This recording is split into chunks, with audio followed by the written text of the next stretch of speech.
Bon, Zéon, premier passage devant la 17e. Ouais, c'est dépucelage.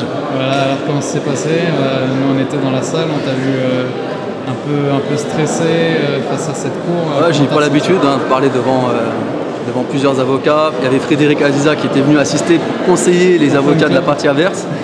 Ils étaient très pointueux sur le truc, sur le dessin. En fait, on est passé à la 17e chambre pour un dessin que j'avais fait en 2009. Un dessin qui s'appelait Négationnisme, avec un tiret entre les deux.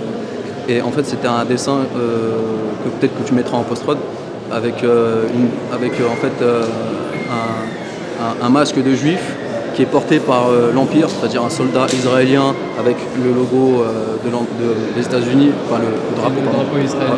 Exactement, avec le drapeau israélien, et avec une balance, avec un déporté juif de la Seconde Guerre mondiale, et dans l'autre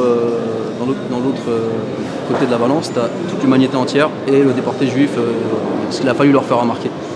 Et donc le personnage appuie de toutes ses forces sur le côté de la balance avec le personnage juif. Donc c'était un dessin qui dénonçait justement une politique racialiste, raciste, et qui se planquait derrière justement, tu vois, l'image du juif à décrochu, tout ça. Alors que c'était un peu provo, c'est vrai, tu vois, mais j'assume totalement le dessin, et on a bien rigolé avec les parties adverses qui ne savaient pas quoi dire, qui ne savaient pas comment argumenter.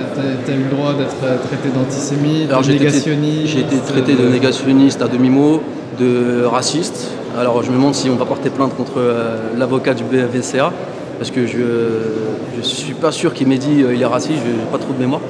Il m'a dit aussi que j'avais la haine, que j'avais du mépris pour eux, etc. Ce qui n'est pas vrai. Sincèrement, je pense qu'ils sont sincères dans leur truc. Mais voilà, c'était...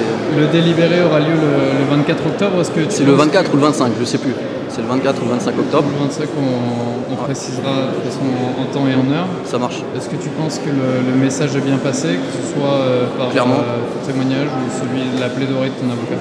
Clairement, c'était clair et net. On a joué un peu la carte, tu sais, le judaïsme, c'est totalement séparé du sionisme, ce qui n'est pas vrai, mais bon, je sais que face à des procureurs qui ne sont pas forcément politiquement très... Ton avocat a mis en avant nombre d'intellectuels juifs qui ont exactement. dénoncé le sionisme. Moi, j'aurais pas fait cette stratégie-là, tu vois, de mettre en avant que ce soit des juifs qui disent ça, tu vois, ça peut être tout le monde, toute l'humanité. C'est pour ça que même à un moment, je t'ai cité en disant que toi, tu avais bien compris le dessin, que j'ai pas dit que tu étais juif, tu vois, on s'en fout en fait. Moi, ça rentre pas dans ma catégorie de me dire que tu es juif ou pas juif. Et c'est tout, tu vois, donc on a fait une défense vachement classique. J'aurais pas fait ça, moi, si j'avais assuré ma défense.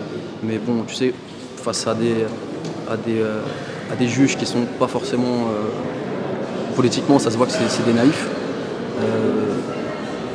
On ne peut pas approfondir le sujet vraiment sur les sujets sérieux, sur la loi Guesso, etc. Donc voilà. Ok, super. Bah, merci Zéon. Merci à toi. On sera là le 24 ou le 25. Merci mon gars. Merci d'être venu.